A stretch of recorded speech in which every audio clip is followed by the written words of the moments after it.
구약에서는 미리암이라고 부릅니다. 그 미리암이 신약에 오면서 마리아로 변한 것이지요.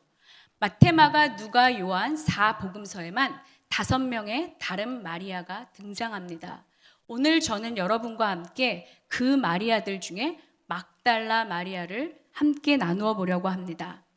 막달라 마리아는 그동안 수많은 오해에 휩싸여 있었습니다. 어떤 오해가 가장 주된 오해였냐면요, 이 막달라 마리아가 누가복음 7장 37절 이하에 등장하는 죄 많은 여인, 그러니까 창녀로 추정되어 죄를 많이 짓다가 예수님 머리로 자신의 향유를 부어 예수님의 발을 씻겨 주었던 여인이 막달라 마리아와 동일 인물이라는 것입니다. 또 다른 오해는 요한복음 8장에 등장하는 간음하다가 잡혀온 여인이 막달라 마리아라는 것이죠.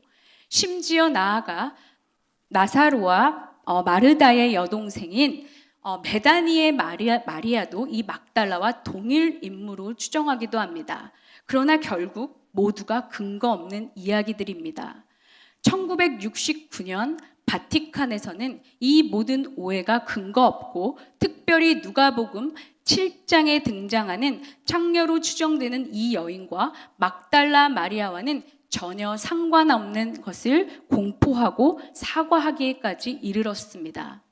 그러나 여전히 그럼에도 불구하고 55년이 지났지만 우리 기독교 영화에서뿐만 아니라 설교에서조차 막달라 마리아는 창녀 출신이라는 꼬리표가 붙어 있습니다. 우리가 즐겨 부르는 찬송가 211장에서도 여전히 가사가 개사되지 않은 채 불리워집니다. 그렇다면 이 막달라 마리아는 누구일까요?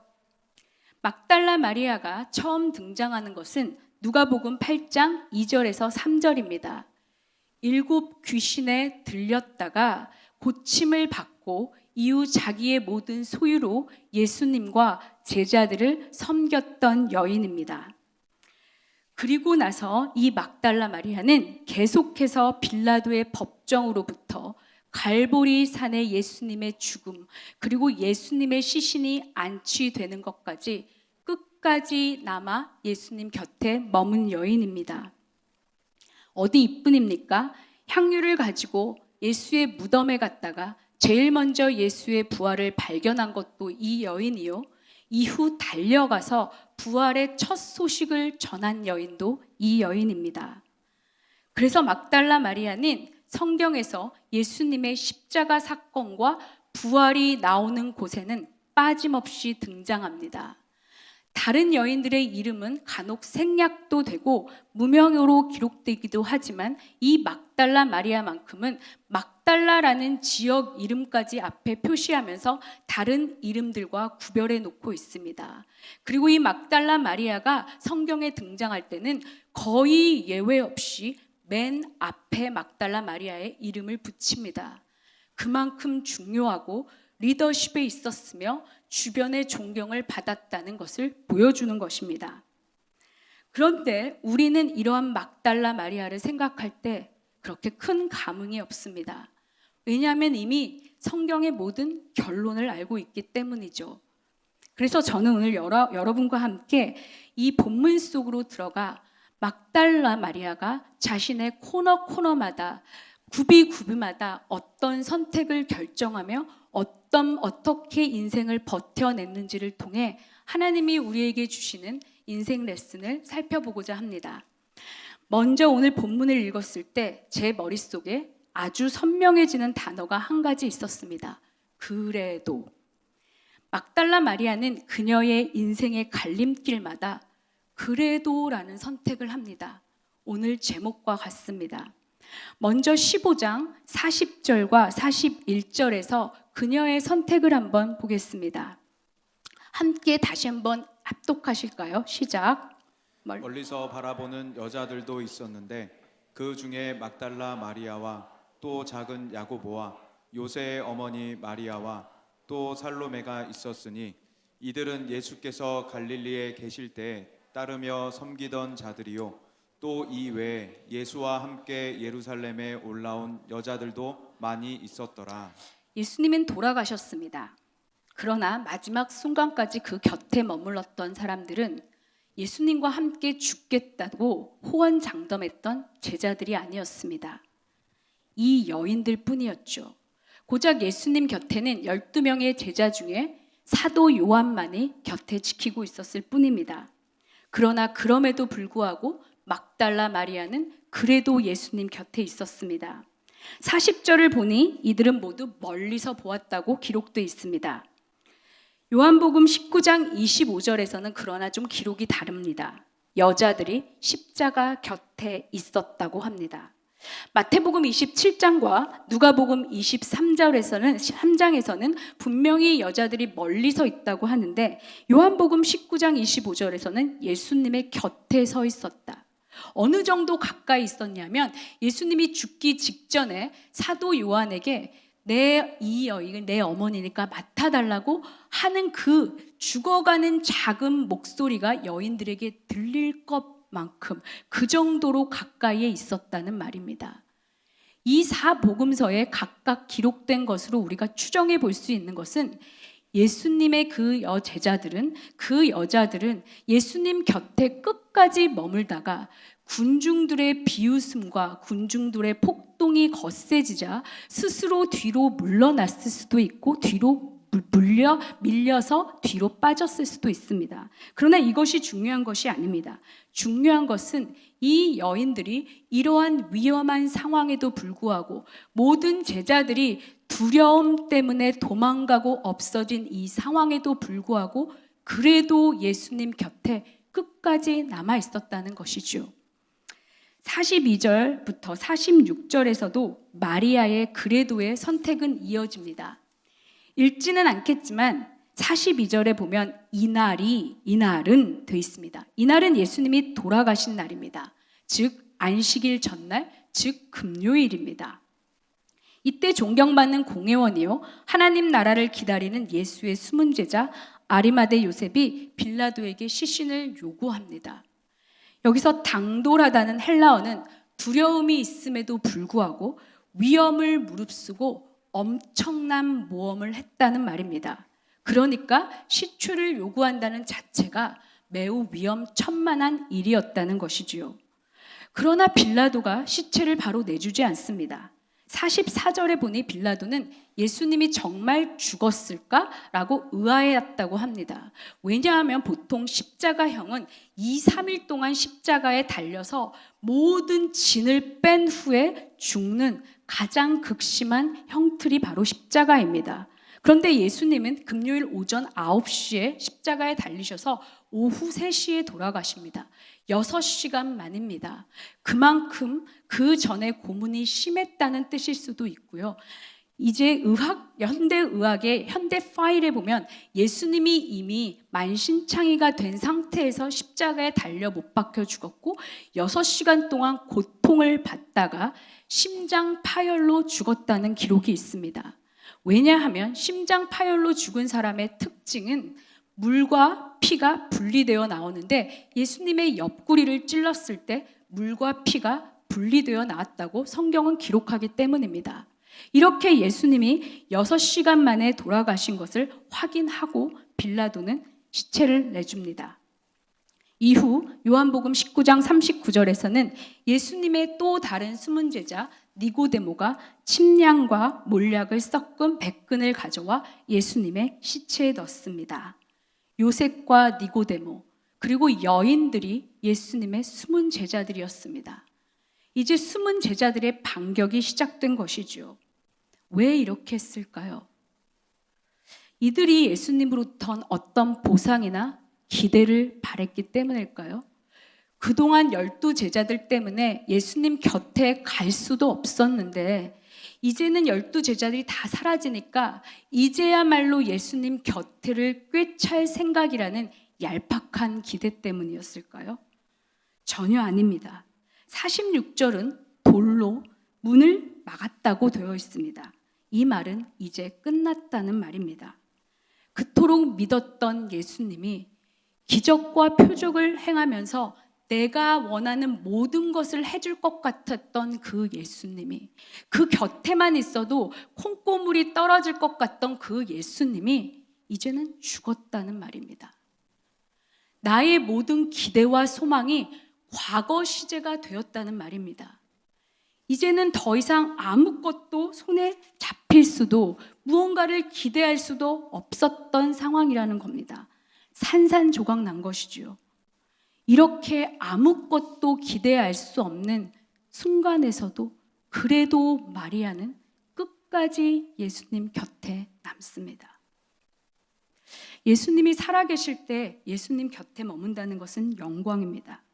수많은 무리들을 제치고 박수와 환호를 받는 예수님 곁에 머문다는 자체가 힘이요 특권입니다. 저와 여러분은 어떤가요? 내 병을 고쳐주고 기도를 들어주고 나에게 도움을 주고 그리고 무언가 나에게 해줄 수 있는 예수님을 섬기며 따른다는 것은 엄청난 특권이요 나의 힘이요 나의 보장이 됩니다.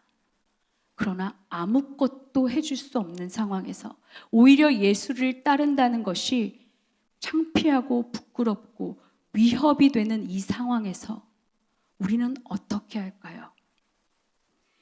마리아는 그래도 예수님 곁에 머물기로 선택합니다. 16장 1절에서 3절도 마리아의 그래도의 선택은 이어집니다. 우리 함께 읽어볼까요? 시작. 안식일이 지남에 막달라 마리아와 야고보의 어머니인 마리아와 또 살로메가 가서 예수께 바르기 위하여 향품을 사다 두었다가 안식 후 첫날 매우 일찍이 해 돋을 때에 그 무덤으로 가며 서로 말하되 누가 우리를 위하여 무덤 문에서 돌을 굴려 주리오. 하더니 16장 1절에서 안식일이 지났다는 말은요, 토요일 저녁이 되었다는 말입니다. 유대인의 하루는 우리와 다릅니다. 우리는 0시부터 11시 59분 PM까지가 하루이지만 유대인의 하루는 창세기의 창조 질서에 따라 저녁이 되고 아침이 되니 몇째 날이라는 그 시간법에 따라 저녁 대개 6시부터 하루가 시작됩니다. 그러니까 유대인의 안식일은 금요일 저녁 6시부터 시작됩니다. 그래서 지금도 유대인들이 많이 사는 마을에 가면요, 금요일 저녁부터 식당도 텅텅 빕니다. 그러다가 토요일 저녁이 되면 붐비기 시작합니다. 이제 안식일이 끝났다는 말입니다. 그러니까 여기서 야고보의 어머니 마리아와 막달라 마리아는 토요일 저녁에 향품을 사두었습니다. 왜 그랬을까요? 1절에 보니까 예수께 바르기 위해서. 방금 전에도 알아봤다시피 예수님은 저녁 6시, 그러니까 3시, 오후 3시에 돌아가셨습니다. 시체에서 내려지고 시체를 가져오고, 그러나 6시부터는 안식일이 시작되어야 했기 때문에 그 전에 모든 장례를 마쳐야 했습니다. 이동 거리는 물론이고 빌라도의 머뭇거림까지 계산한다면 길어봤자 안식일이 시작될 때까지는 2시간밖에는 남지 않았습니다. 그러니까 얼마나 급했을까요? 그래서 아르마대 요셉은 예수님의 시신을 급하게 세마포에 쌓아서 넣었고 니고데모는 몰약과 침량 섞은 것만을 넣었을 뿐입니다. 유대인의 장례 절차를 보면요, 남녀의 역할이 뚜렷이 구분됩니다. 대개 이 침량과 몰약은 시신의 부패를 방지 위한 기능이었고요. 이 향유를 바르는 것은 시체의 냄새를 제거하고 시체를 깨끗게 하기 위함입니다. 이 향유를 바르는 것은 여자들의 역할이었습니다. 그런데 예수님은 이 장례 절차를 밟지 못했습니다. 그래서 이들은 허망하고 초라하게 처참하고 비참하게 떠난 예수님의 마지막 모습에 마지막 의식을 행하려고 향유를 샀던 것입니다. 2절에서 매우 일찍이 해 돋을 때에 라는 말은 무덤에 갈 수 있는 가장 빠른 시간을 의미합니다. 즉 이들은 토요일 저녁 모든 향품을 준비해 놓고 밤새도록 날이 새기만을 기다렸습니다. 빨리 예수님에게 가서 발라드리려고요. 다른 제자들은 실망과 좌절과 허탈과 무기력과 두려움과 공포 때문에 누워있고 앉아있고 주저앉아 있을 그때에도 이 막달라 마리아는 모든 것을 딛고 일어났다는 것입니다. 그러나 이렇게 일어났다고 해서 문제가 사라질까요? 우리 모두는 인생을 걸어갈 때 한 가지 확실한 것은 한 고비가 넘어가면 다른 고비가 기다리고 있다는 것입니다. 이 골짜기를 넘어가서 한숨 돌렸나 싶으면 또 다른 문제가 기다렸다는 듯이 버티고 있는 것이 우리의 인생입니다. 이 여인들도 마찬가지로 모든 어둠을 뚫고 절망과 아픔을 딛고 나왔음에도 불구하고 무덤 앞에는 돌이 놓여져 있는 문제에 봉착하게 됩니다. 학자들은 무덤을 막고 있는 돌의 무게가 1.5톤에서 2톤 정도의 무게였고 지름은 1.5에서 1.8m라고 이야기합니다. 그러니까 여인들의 힘으로는 도저히 굴릴 수 없는 무게입니다. 그리고 이때가 언제입니까? 경비들은 삼엄했고 그리고 모든 사람들은 무덤 문을 지키고 있었으며 많은 사람들은 예수님에 대한 적대감을 가득 품고 있었습니다. 이러한 상황에서 누군가에게 돌을 굴려다가 도움을 요청하는 것은 정말로 미친 짓입니다. 내 힘으로도 안 되고 남의 도움도 받을 수 없는 이 상황에서 그래도 이들은 갑니다.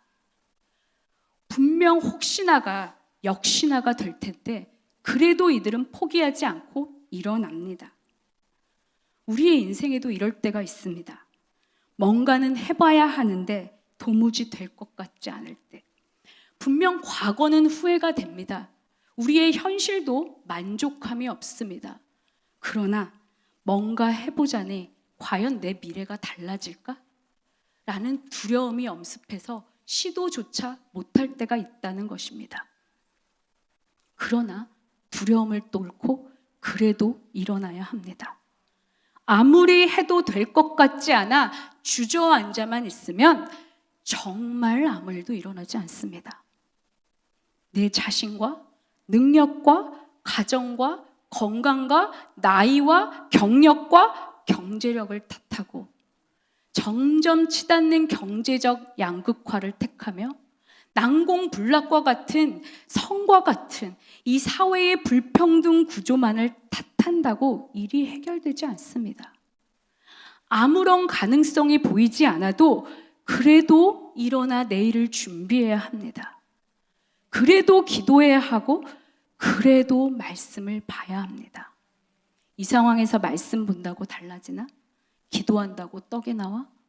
교회 간다고 돈이 나와? 내가 열심히 일한다고 집이라도 살 수 있을까? 이런 마음이 불쑥불쑥 올라와도 오늘 최선으로 살면서 하나님 앞에 나가 그래도 기도하고 그래도 말씀을 보며 그래도 엎드려야 합니다. 그래도 달려나간 마리아처럼 말입니다. 그런데 여기서 우리가 주목해서 볼 것이 있습니다. 그것은 바로 마리아의 걱정거리입니다. 마리아는 지금 무엇을 걱정하고 있습니까? 돌이 막힌 것을 걱정합니다. 여러분, 예수님이 공생의 사역을 하시면서 반복하여 말씀하신 것이 무엇입니까? 자신의 죽음과 부활입니다.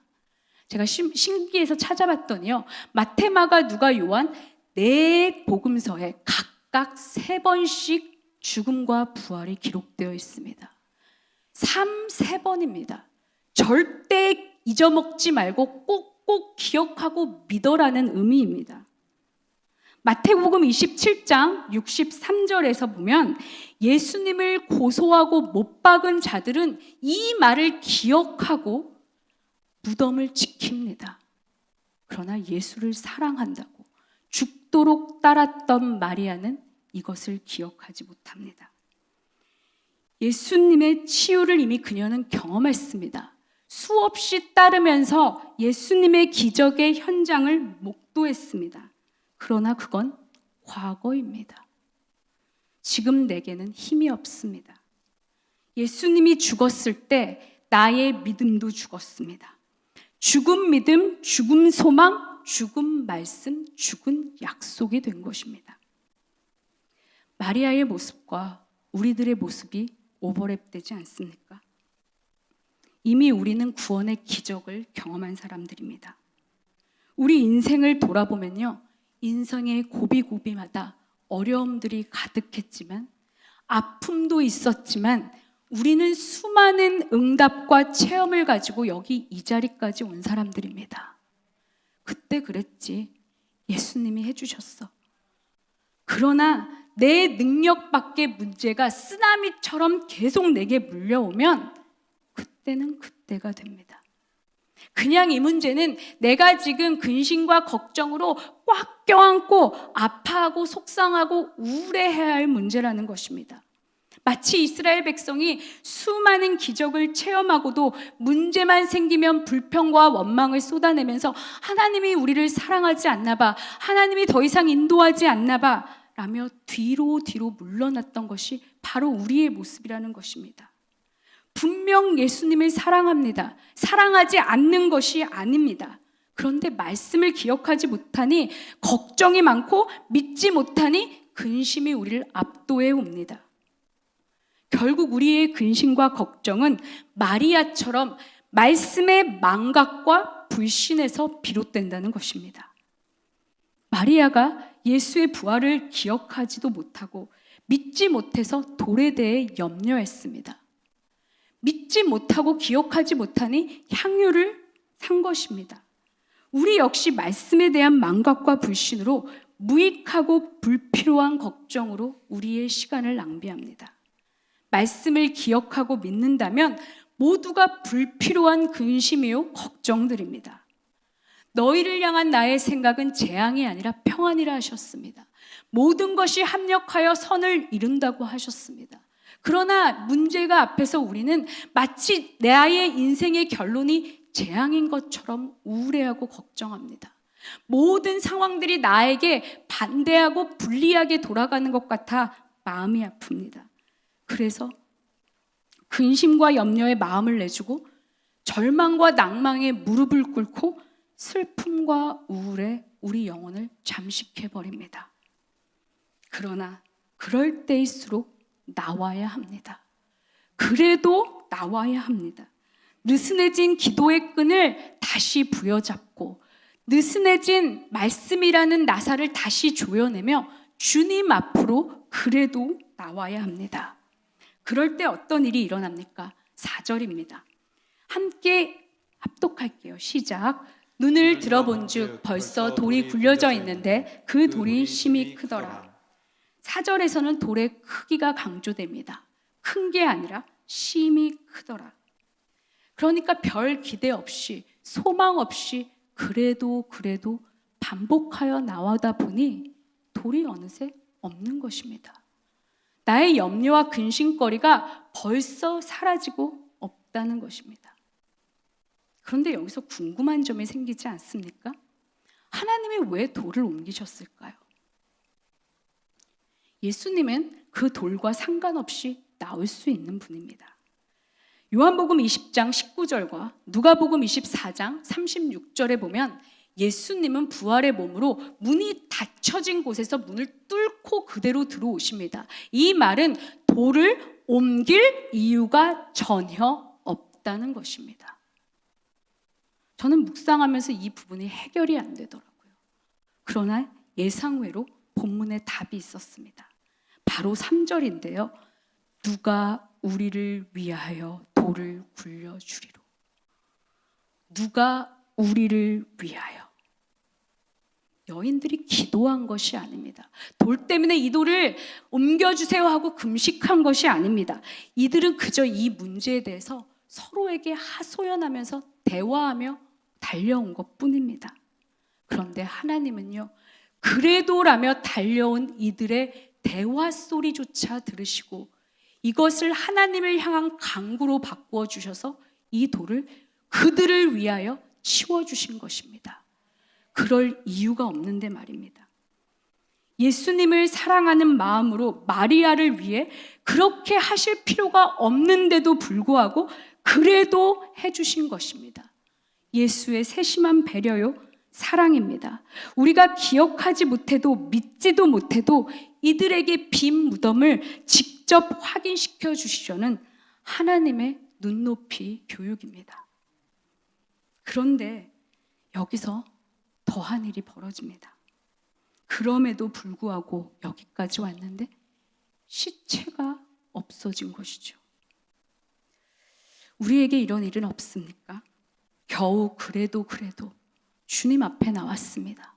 그래도 기도했습니다. 그래도 말씀을 받습니다.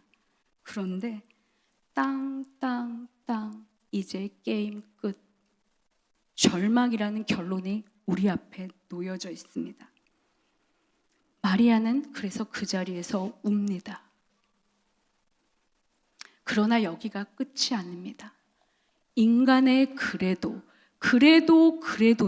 실패로 끝이 났지만 이제는 이와 비교할 수 없는 하나님의 그래도가 여기서 시작되는 것입니다.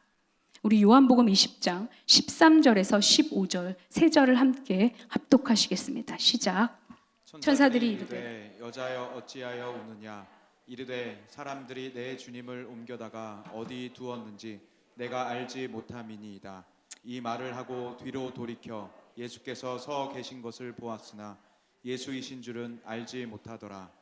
예수께서 이르시되 여자여 어찌하여 울며 누구를 찾느냐 하시니 마리아는 그가 동산지기인 줄 알고 이르되 주여 당신이 옮겼거든 어디 두었는지 내게 이르소서 그리하면 내가 가져가이이다.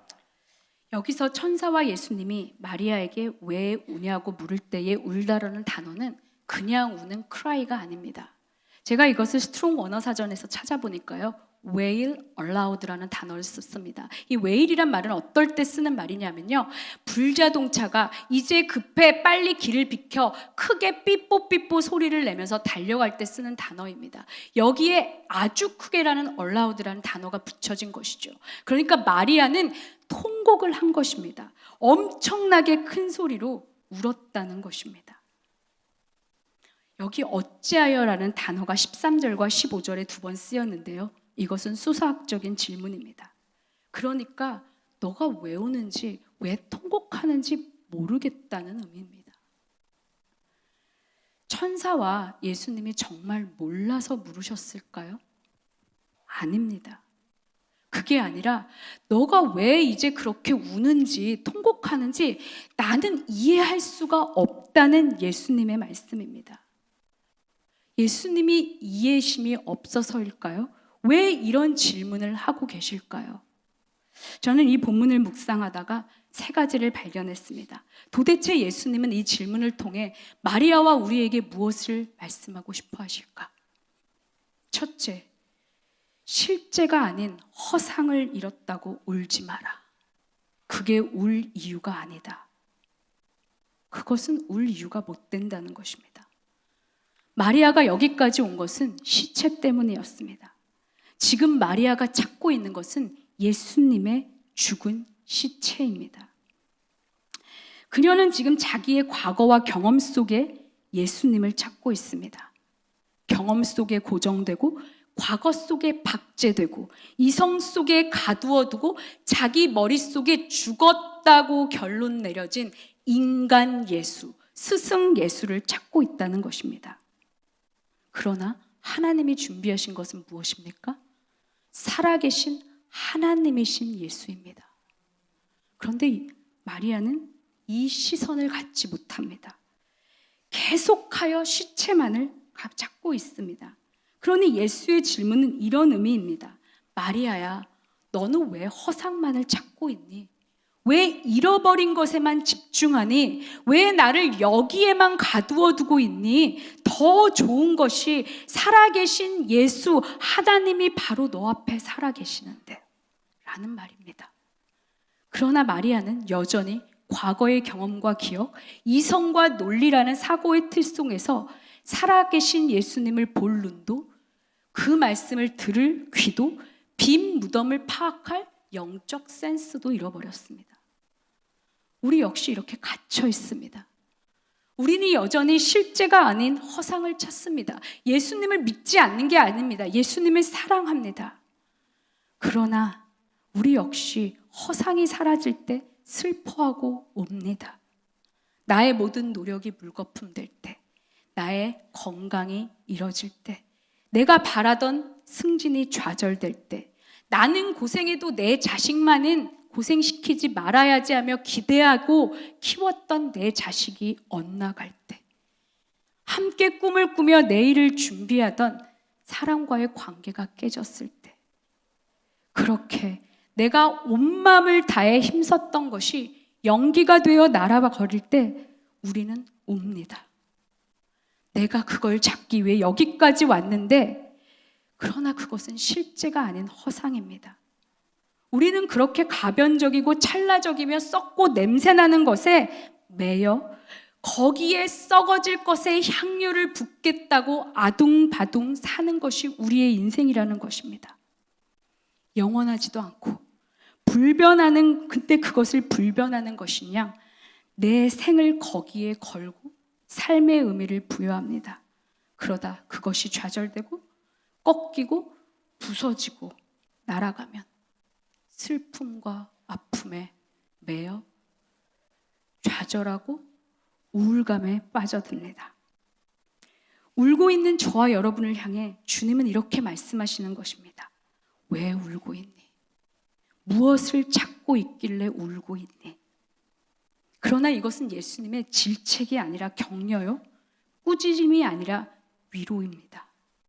죽음 무덤의 예수에게만 고정된 우리의 시선을 이제 살아나신 예수에게로 향하게 하려는, 우리의 시선을 순간에서 영원으로, 썩어질 것에서 썩지 않을 것으로, 허상에서 실제로 옮기시려는 예수님의 사랑의 초대장이라는 말입니다.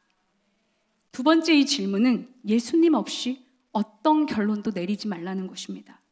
여태껏 마리아는 예수의 죽은 몸을 찾아왔습니다. 그런데 시체가 없어지자 끝이라고 웁니다. 그녀의 결론에는 지금 살아계신 예수님이 빠져 있습니다. 저와 여러분의 결론에는, 어떤 사건이나 어떤 문제에 대한 결론에는 살아계신 예수님이란 가장 큰 변수가 포함되어 있을까요?